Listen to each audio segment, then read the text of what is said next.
আল্লাহ পাক রব্বুল আলামিন রাসূলুল্লাহ সাল্লাল্লাহু আলাইহি ওয়াসাল্লামকে সম্বোধন করে বলতেছেন, হে রাসূল, আপনি আপনার উম্মতদেরকে জানিয়ে দেন, ইয়া আইয়ুহান নাস, হে লোক সকল, ইন্নী রাসূলুল্লাহি ইলাইকুম জামিআ। আল্লাহ পাক রব্বুল আলামিন এখানে ইয়া আইয়ুহাল মুসলিম বলেন, ইয়া আইয়ুহাল মুসলিম বলেন, আইয়ুহান নাস বলছে। কারণ মানুষের মধ্যে মুসলিম আছে, অমুসলিম আছে, হিন্দু আছে, বৌদ্ধ আছে, খ্রিস্টান আছে, বিভিন্ন জাত, বিভিন্ন ধর্মের মানুষ আছে না নেই? হ্যাঁ, সকলের জন্য রাসূল হিসেবে প্রেরিত হয়েছেন কে? রাসূলুল্লাহ সাল্লাল্লাহু আলাইহি ওয়াসাল্লাম। ইয়া আইয়ুহান নাস ইন্নী রাসূলুল্লাহি ইলাইকুম জামিআ, হে লোক সকল, আমি তোমাদের মাঝে রাসূল হিসেবে প্রেরিত হয়েছি। তো রাসূল সাল্লাল্লাহু আলাইহি ওয়াসাল্লাম আমাদের মাঝে কি হিসেবে প্রেরিত হয়েছেন? আল্লাহর রাসূল। রাসূল রাসূল তিনি নবীও আবার রাসূল। তিনি এমন নবী, এমন রাসূল যিনার পরে আর কোন নবী এই পৃথিবীতে আর আসবে না। তিনি এমন নবী যার উপরে আর কোন নবী নাই। তার শ্রেষ্ঠত্ব সকলের ঊর্ধ্বে। শ্রেষ্ঠ নবীর শ্রেষ্ঠ উম্মত হিসেবে আল্লাহ তাআলা আমাদেরকে পৃথিবীতে প্রেরণ করেছেন। সেজন্য আমরা খুশি না বেজার? আমরা কি আল্লাহর কাছে দরখাস্ত করেছিলাম যে আল্লাহ আপনি নবীর উম্মত হিসেবে আমাদেরকে দুনিয়ায় প্রেরণ করিও? এবার আমরা দরখাস্ত করেছিলাম? বিনা দরখাস্তে আল্লাহ পাক রব্বুল আলামিন আমাদেরকে আখির নবী, শ্রেষ্ঠ নবী, নবী মুহাম্মদ রাসূলুল্লাহ সাল্লাল্লাহু আলাইহি ওয়াসাল্লামের উম্মত হিসেবে দুনিয়াতে প্রেরণ করেছেন। সেজন্য শুকরিয়া স্বরূপ আবারও দিল থেকে বলি আলহামদুলিল্লাহ। আলহামদুলিল্লাহ। রাসূল সাল্লাল্লাহু আলাইহি ওয়াসাল্লাম আগমন করেছেন এই মাসে, আর আমরা রাসূল সাল্লাল্লাহু আলাইহি ওয়াসাল্লামের উম্মত হিসেবে খুশি, আনন্দিত। যে আনন্দটা কেমন হবে? রাসূল সাল্লাল্লাহু আলাইহি ওয়াসাল্লাম যে মাসে জন্মগ্রহণ করেছেন, এই পৃথিবীতে আগমন করেছেন, যেটা সমস্ত কায়নাত, বিশেষ করে মুসলিম যারা রয়েছেন তাদের জন্য এটা আনন্দের বিষয়, খুশির বিষয়। এই আনন্দটা আমরা কিভাবে প্রকাশ করতে পারি? এই আনন্দটা কিভাবে প্রকাশ করা যায়? এটা কি নির্দিষ্ট কোনো দিনে আনন্দটা প্রকাশ করব? নির্দিষ্ট কোন মাসে আনন্দটা প্রকাশ করব? না একটা বছর কেন্দ্রিক আনন্দটা প্রকাশ করতে হবে? না সারা জীবন এই আনন্দে আনন্দিত হইতে হবে? অনেকটা কোশ্চেন প্রশ্ন আপনাদের কাছে রেখেছি। নির্দিষ্ট দিনে, নির্দিষ্ট সময়ে, নির্দিষ্ট মাসে, নির্দিষ্ট বছরে, না সারা জীবন? সারা জীবন সে আনন্দে আনন্দিত হইতে হবে, সে আনন্দ উপভোগ করতে হবে। যেহেতু রাসূল সাল্লাল্লাহু আলাইহি ওয়াসাল্লাম কোন গোত্রের নবী নয়, কোন সম্প্রদায়ের নবী নয়, কোন সময়ের নির্দিষ্ট সময়ের নবী নয়। তিনি কিয়ামত পর্যন্ত যত মানুষ আসবে, যত সৃষ্টিগুলো আসবে, সকলের নবী। তার জন্মের আনন্দটা সেরকম ব্যাপক হবে না? সেরকম ব্যাপক হইতে হবে। তো তার আনন্দটা কেমন হবে? সেই আনন্দটা আমরা কিভাবে উদযাপন করতে পারি? তার আনন্দটার কৌশল কেমন হবে? সেটা যদি আমরা জানতে চাই, তাহলে আমাদেরকে চলে যাইতে হবে রাসূলুল্লাহ সাল্লাল্লাহু আলাইহি ওয়াসাল্লামের সেই পবিত্র সিরাতে। কিসে? সিরাতে।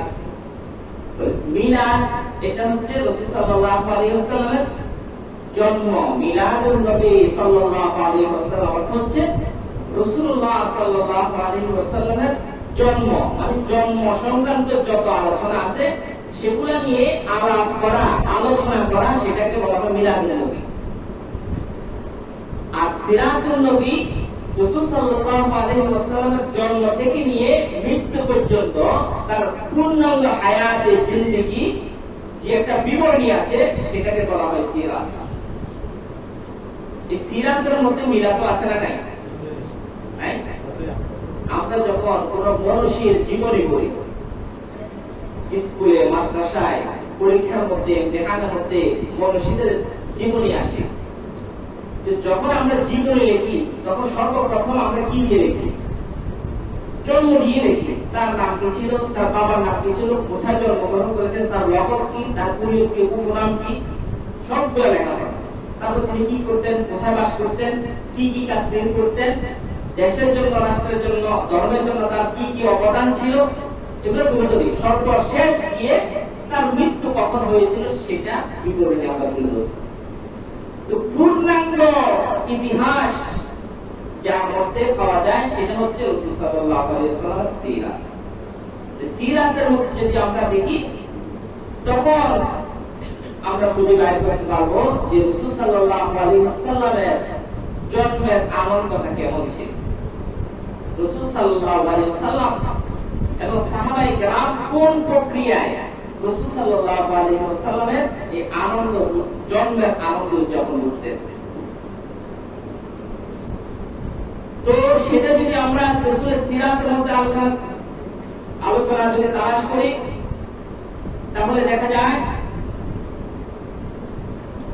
ইমাম বুখারী রাহিমাহুল্লাহ, ইমাম আবু দাউদ, তিরমিজি, নাসাই, ইবনে মাজাহ, সিয়াসিত্তার সকল মনীষী, অন্যান্য হাদিসের কিতাবের যত লেখক রয়েছেন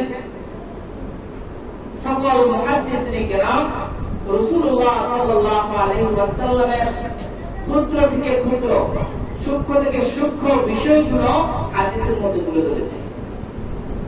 কিন্তু রাসূলুল্লাহ সাল্লাল্লাহু আলাইহি ওয়াসাল্লামের জন্মের আনন্দের প্রক্রিয়া কেমন হবে সেই জিনিসটা সিরাতের কিতাবের মধ্যে পাওয়া যায় না, যেটা আমরা প্রচলিত করে থাকি। দিন কেন্দ্রিক, মাস কেন্দ্রিক, সময় কেন্দ্রিক করে থাকি, এই ব্যাপারে হাদিসের মধ্যে উল্লেখ পাওয়া যায়।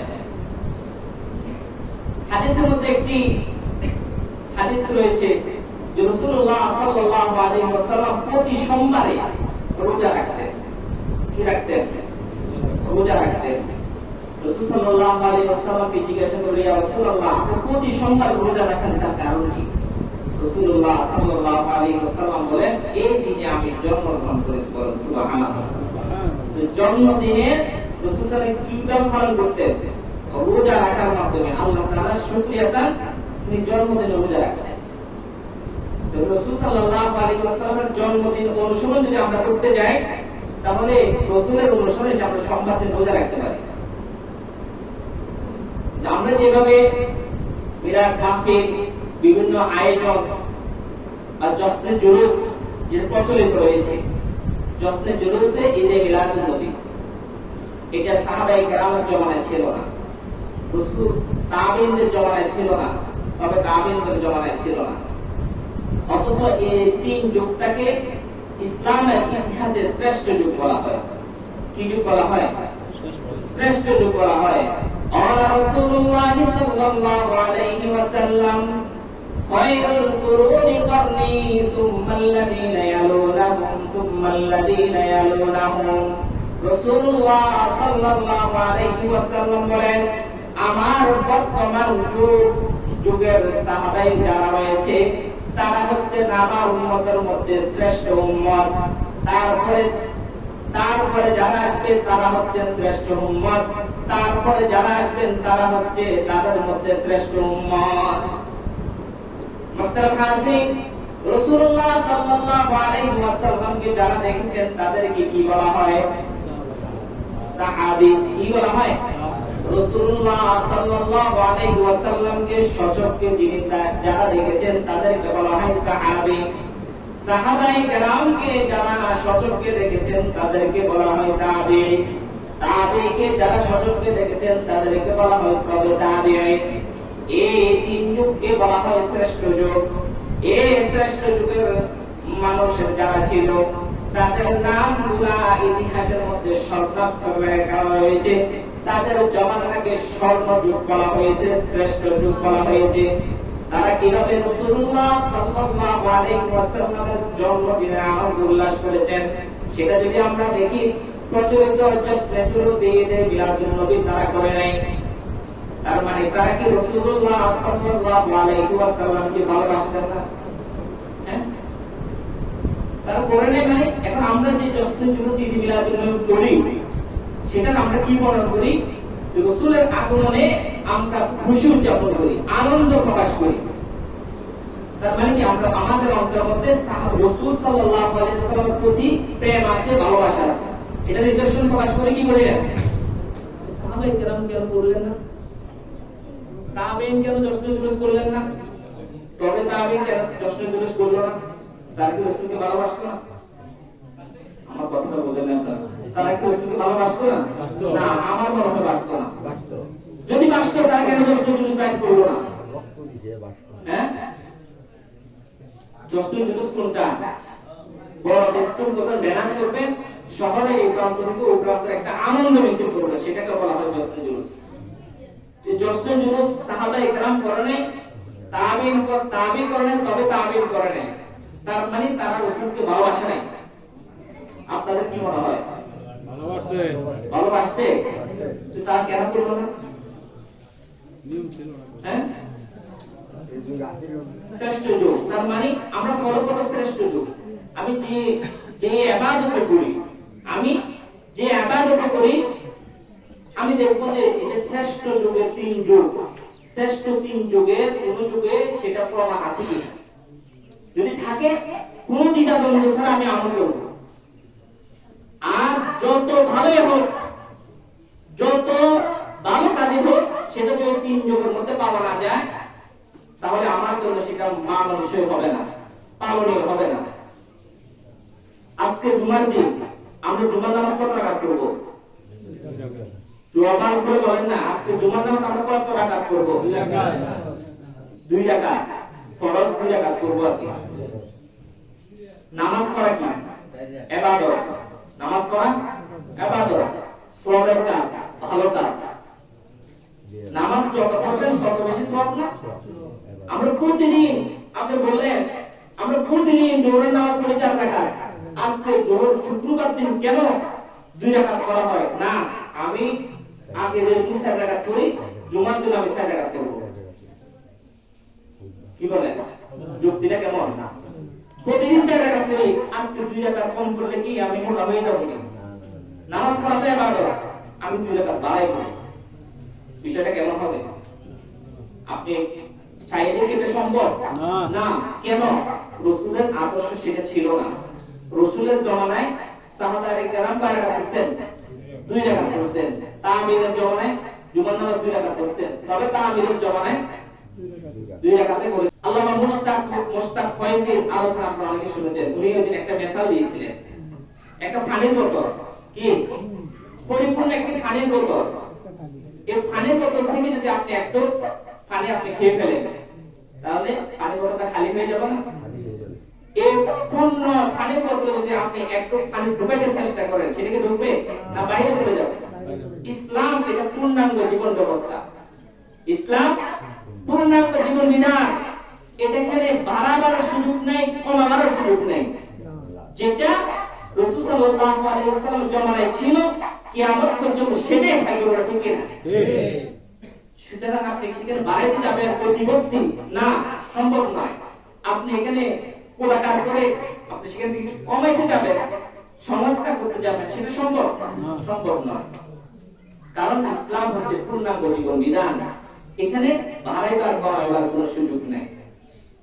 রাসূলুল্লাহ সাল্লাল্লাহু আলাইহি ওয়াসাল্লাম ইন্তেকালের পূর্বে বিদায় হজের বাসনের মধ্যে লক্ষাধিক সাহাবায়ে কেরামদেরকে একত্রিত করে আল্লাহ পাক রব্বুল আলামিনের পয়গাম জানিয়ে দিলেন, আল ইয়াউমা আকমালতু লাকুম দীনাকুম ওয়া আতমামতু আলাইকুম নি'মাতি ওয়া রাদিতু লাকুমুল ইসলাম দীনা।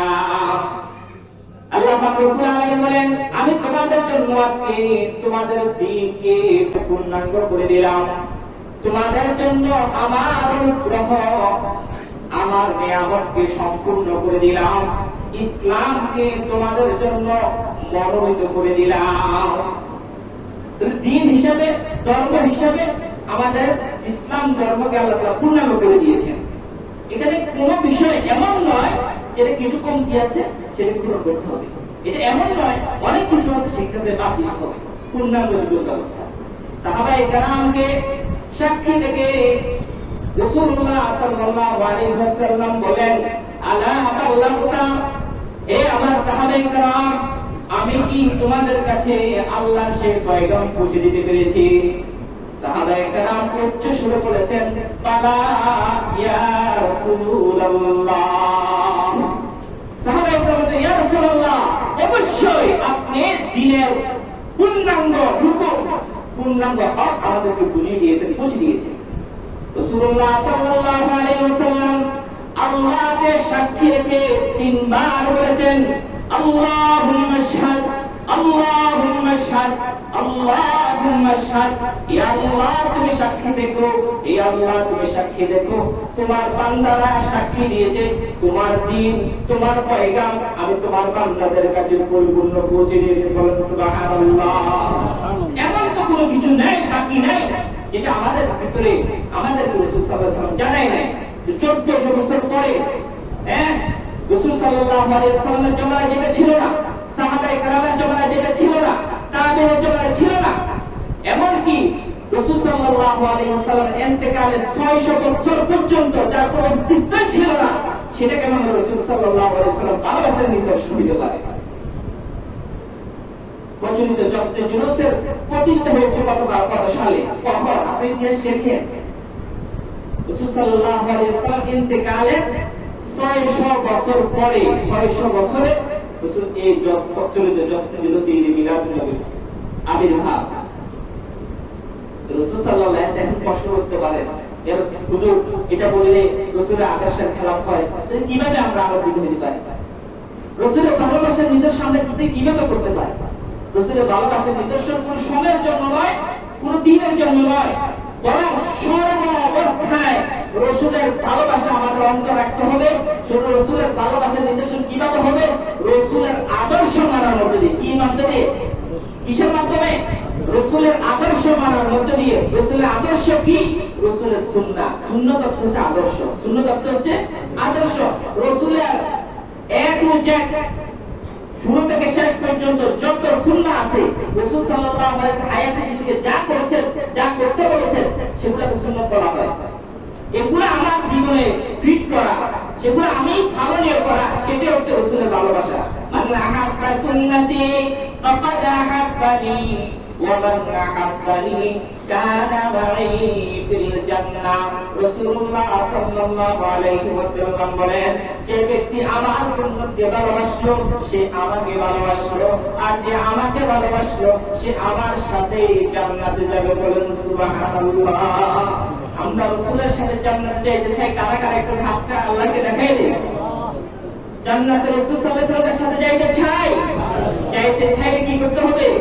রাসূলের সুন্নাহর উপর আমল করতে হবে। কি উপরে? সুন্নতের উপরে আমল করতে হবে, সুন্নতকে ভালোবাসতে হবে। যদি সুন্নতের উপরে আমল করি, রাসূলের সুন্নতের যদি আমার নিজের মধ্যে ফিট করতে পারি, তাহলে আমার সুন্নতকে ভালোবাসার মধ্যে রাসূলের ভালোবাসা হবে, আর রাসূলকে যে ভালোবাসবে সে রাসূলের সাথে জান্নাতে যাবে। বলেন সুবহানাল্লাহ।